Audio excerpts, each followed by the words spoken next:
नमस्कार, राजरत्न दर्शन न्यूज मध्ये तुमचे स्वागत आहे। आज आपण चालू घडामोडींवरील व्हिडिओ पाहणार आहोत। या व्हिडिओबद्दल असणारे तुमचे मत कमेंट मध्ये कळवा।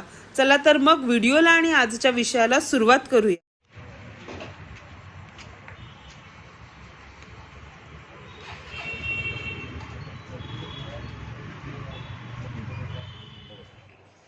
याच्यामध्ये दिनांक 26/11/2024 रोजी मॉन्टी कार्लो कंपनी त्याचबरोबर JR कंपनी यांच्या एकूण 17 गाड्या आहेत, त्या ओव्हरलोड वाहतूक करत असताना त्या पकडल्या गेल्या।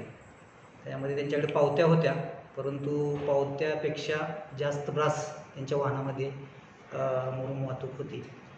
त्या गाड्या पकडल्या, त्याच्यावरती आपण दंडनीय कारवाई करण्यात आलेली आहे। जवळजवळ 9 लाख रुपये आपण महसूल विभागामार्फत आणि 6 लाख रुपये RTO मार्फत ओव्हरलोडची कारवाई करण्यात आलेली आहे। आणि त्यांनी 10 तारखेला 10/12/2024 रोजी ती दंडनीय रक्कम सर्व भरलेली आहे आणि वाहने सोडलेली आहे।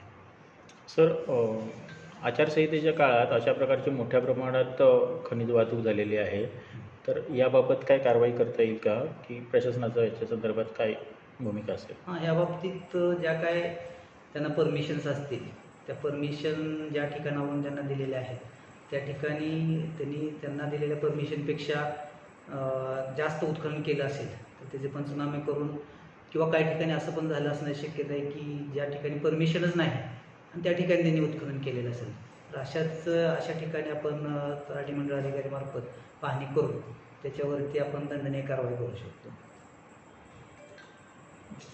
बस.